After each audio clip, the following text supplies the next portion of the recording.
Andrew, this is why I could talk to you for 2 hours about many other subjects other than your essay. I want to get back to Yes, I sorry. want to Yeah, get let's back to get your back to essay. D-Day. Yes, of course. Sure. So one of the things that comes through in your essay, which I found very enlightening, is the precarity of the situation, which in retrospect seems inevitable, the collapse of the Atlantic Wall in the fall of Nazi Germany. But it certainly wasn't at the time to the men and women who were engineering that outcome. A brief passage that I want to read from your essay. Quote, if D-Day had failed, it would have postponed the liberation of Western Europe by at least a year, with the Germans developing new weaponry such as rockets with one-ton warheads, refuelable U-boats, jet aircraft, and advanced underwater mines. The war could have dragged on far longer, especially since large numbers of Wehrmacht troops would have been redeployed to the east to fight the Red Army in Belarus. Equally, if the Russians had destroyed the German armies there, nothing could have prevented most of Western Europe, perhaps even as far as Paris, from falling under Stalin's communist grip. You get quite a lot of the sense that things could have gone very differently in D-Day from your essay, and indeed could have gone differently throughout the war. The what ifs, or even leading up to the war, the what ifs of history loom really large. What if France and Britain hadn't pursued demobilization? What if France had chased Hitler out of the Rhineland, which he confessed he would have had to run with his tail between his legs, his own quote?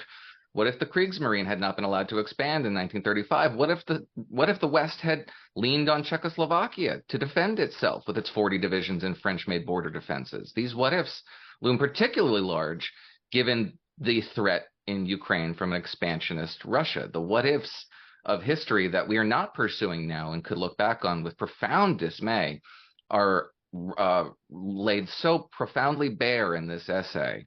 And you can't help but see the parallels to our own time. At least I could not.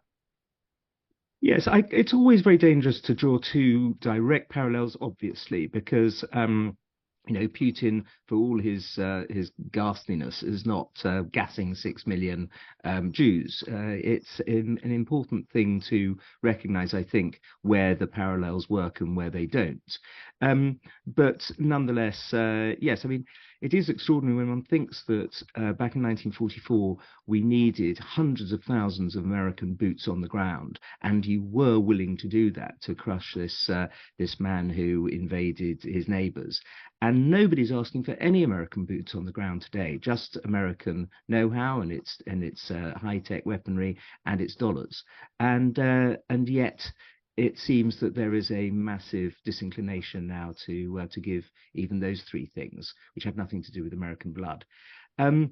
But as I say, one doesn't want to belabor the parallels. They should be just natural to any thinking person reading a Hmm. 10,000 word essay in this case. I want to ask you a little bit about the lead up to the invasion. You write about operations Fortitude North and South. South being the feint toward the Pas de Calais, which is quite famous. The northern one, I should confess, I am not familiar with. I've heard very little about a feint toward Norway that also tied up German reserves there, and the success of intelligence operatives like this codename Garbo, and the extent to which they were so effective in pinning down the Nazi reinforcements, up to and including the fact that they were still reinforcing the Pas de Calais even after the Normandy landings. Yes, it was brilliant. It was one of the greatest, certainly in the history of Western intelligence, the greatest deception operation ever. Yeah, you're right about Operation Fortitude North. People don't really, there is a very good book about it, but people don't talk about it much. But it tied up some 372,000 German troops up in the north, i.e., Norway and Scandinavia, and that was vital. Can you imagine if there had been an extra 372,000 troops in Normandy? It would have been an absolute bloodbath for our men. So that is important, and the man you mention.